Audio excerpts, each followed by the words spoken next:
Hello out there, guys. Hope you're doing really well. Welcome back to the channel. It's been a little while. I hope you're doing really well out there right now. I mean, it's heating up, isn't it? We have absolutely everything being thrown at us right now. Um, it's just crazy, you know. You just wake up and there's something different every day. We've got wars, we've got oil crises, we've got a new illness, we've got alien disclosure, I mean, it's, I say it all the time. 10 years ago, you might get a PSYOP every 6 months. Now it's every day, even every hour at this moment. So I hope you're holding up. Don't forget to smile, because every time you smile, a reptilian goes hungry.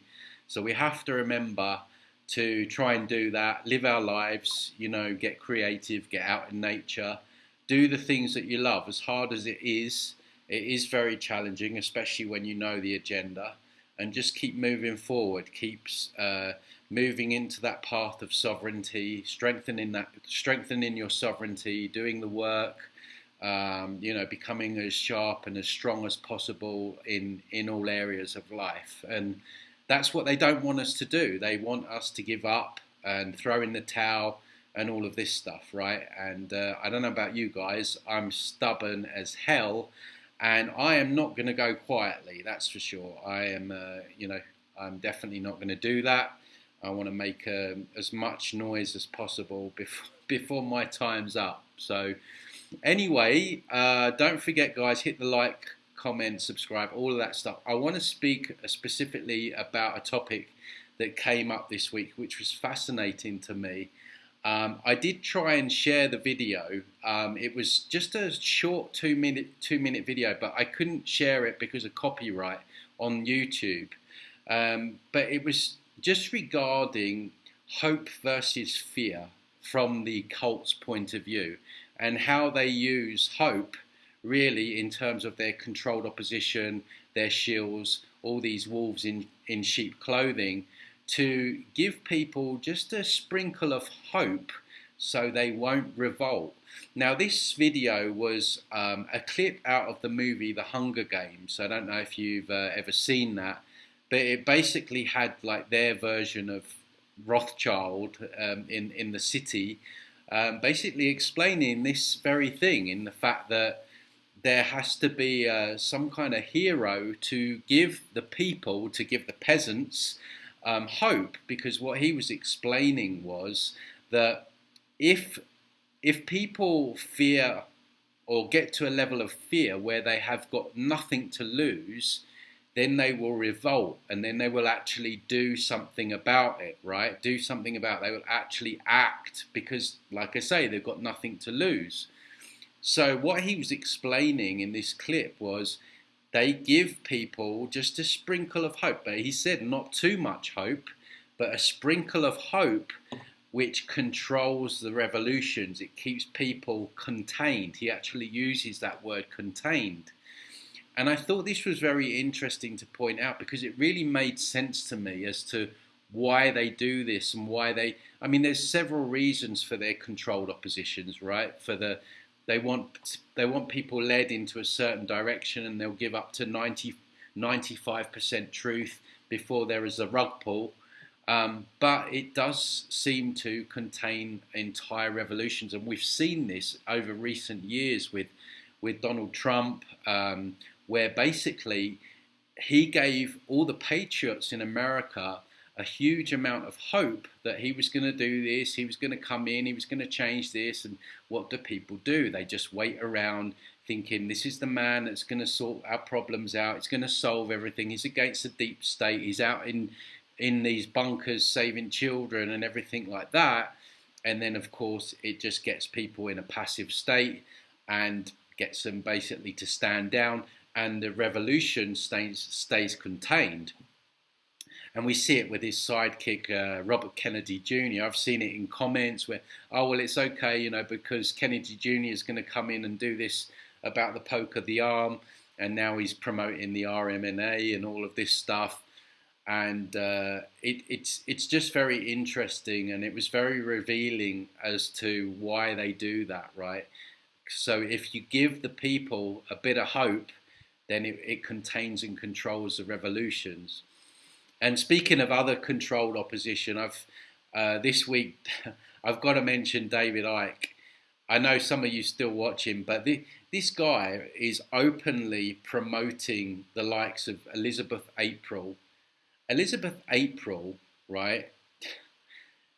She told people that the poke in the arm was safe to take years ago, right? She is like the queen of the new age.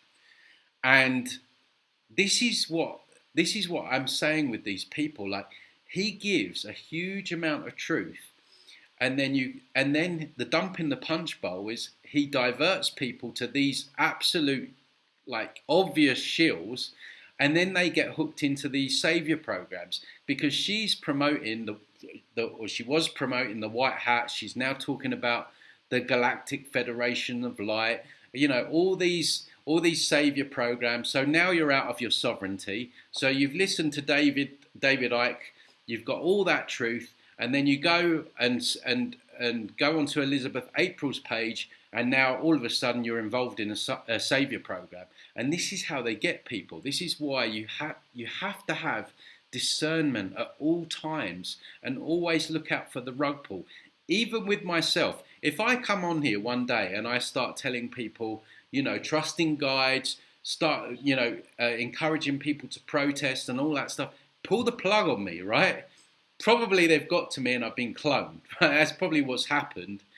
But you've always got to look for that. You've always got to be prepared to walk away. And then later on this week, he's now promoting Isabella Greene. You know, Isabella Greene telling people to connect with Kundalini, the serpent energy, when they die. I mean, the serpents are an entity race, and she's channeling information. And I've said it before. When people are channeling, they are directly contacting entities that are masquerading as whatever that person thinks they're channeling. Can be dead dad, can be Archangel Michael, can be anything. And again, they will get up to 95% of the truth before there is the rug pull or the dump in the punch bowl.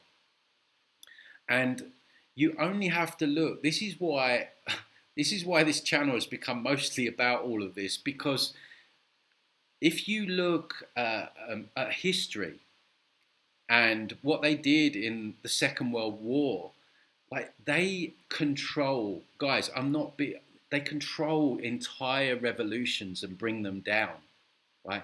They have all their pieces in place. And go and watch Europa, The Last Battle, if you haven't already. And just look at the infiltration that was going on in World War II.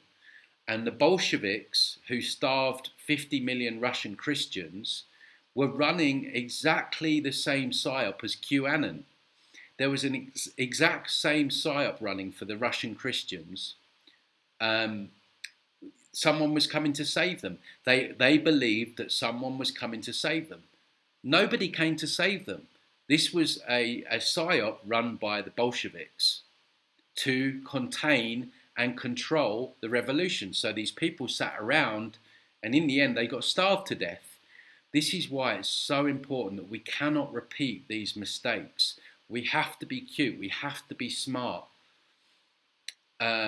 Always take a central point when you're looking at information or taking in information.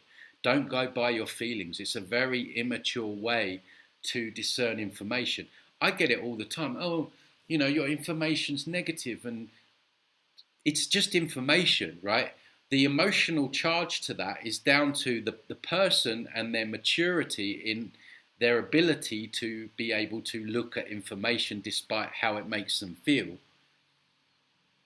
If you are a person that just wants to listen to information that makes you feel good, there are plenty of new age. Go and listen to Elizabeth April and the likes of those people. They will blow unicorn farts in your face, right?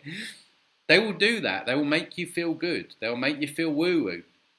At this channel, we're interested in the truth, getting into the core reason that we find ourselves in this situation and the core solutions as to how we get ourselves out of it. And some of that information, some of those shit sandwiches, they don't make you feel good. I've said it before. But in the end, they're empowering, because I believe that it leads you back to yourself and sovereignty. And this is what half this battle is about, guys. They do not want people in, so I say it all the time, they don't want people in their sovereign frequency. That echoes out, and it rubs up against this this slave frequency that's running here.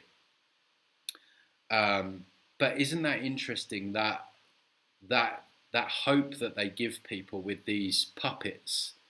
And there's so many of them. So you can just sit back, think someone else is doing something about it. Oh, it's all right, Robert Kennedy's doing it. It's all right, Trump's doing it.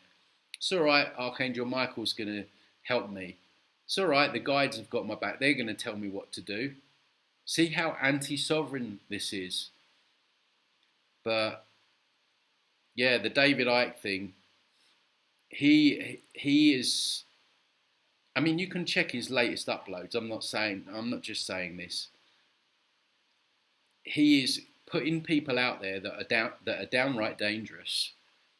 And Elizabeth April, I mean, she's one of the worst. And Isabella Greene, I've never liked her. When I found out, as soon as I found out she was a channeler, I lost interest. But then on top of that, some of the other things, the Kundalini is a big red flag. I don't even think about going to the void. Is that's never resonated with me either. You do you, guys. I'm just talking about myself here. But this is a woman who, if David Icke's pushing her, she is then given, because David Icke has access to millions of people. He's got 1 million subscribers. She is then going to be giving millions of people advice as to what to do when they die. And if he's gatekeeping and he's controlled opposition, she's going to be controlled opposition. You follow that woman's advice, when that time comes and you die and you try and connect to Kundalini and you're hooked in with an entity race, I mean, I could be wrong, right? I'm just going with my own discernment, my own feelings, and what I feel is true, and looking at what they're saying and where they're leading people. You do you, right? But I'm just saying, be very careful, because they don't mess around, especially at this point, right? This is do or die for them. So they need to control this, where this goes, this uprising, this revolution, this awakening, they call it. And to me, it makes sense that they would have someone in from the beginning, because if they knew that there was going to be this awakening, because there's that saying, isn't it? I wrote it down the other day. Hang on, let me see. Yeah, let me read this. The best way to control the opposition is to lead it ourselves. That was said by Vladimir Lenin, right? So if they knew this awakening was coming, they're going to have a central figure, right, to lead the people. Lead the people where? Because when he's, and I'm talking about David Icke here, when he's standing at the front line of protest with a banner, that is anti-sovereignty. That is appealing to authority. That is begging. That is not sovereign frequency. No, I'm not doing it. No, I'm a sovereign being. Not, oh, please, shouting at empty buildings on a Saturday when politicians who are just puppets anyway aren't even there. And there's other things about him and his crowd as well that have happened to me that I've spoken about in other videos, personal things. But I don't really want to go into that again. And guys, I'm not telling you to believe me, right? I'm just telling you to be careful. Just be aware that these people are all put in place a long time ago. And if they're not leading you back to your sovereignty, you need to pull the plug. And like I say, there's nothing wrong with getting information from people. I listen to people. Oh yeah, that's good. I'll take that on. Nothing wrong with that. It's just having that discernment. There's nothing wrong with getting help, right? It's having that discernment. Be ready to walk away.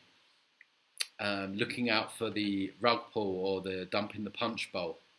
Because we're at that point now where if they're going to pull the rug, they're going to do it now. And when I saw he was promoting Elizabeth April, and you can check, it's the UFO disclosure video that he put out, and then the latest one that he put out with Isabella Greene was about, it's actually about Soul Trap actually, because I was listening, I wanted to hear what he said, and sometimes I feel like he's copying things that I've said. I swear, talking about the elder's robe and how they use that to appear like wise. I mean, I said that weeks ago. I'm sure sometimes that he's piggybacking on maybe not just my work but other people's work. So anyway, guys, let me know what you think, and leave me a comment below. But keep your chins up, guys. I know it's challenging right now. Stay strong, stay sovereign, and don't forget to smile, all right? Because the reptilian will go hungry. And I'll try and do a live soon. I'm going to go have a bit of a break, and I'll be back very soon. So take care, guys.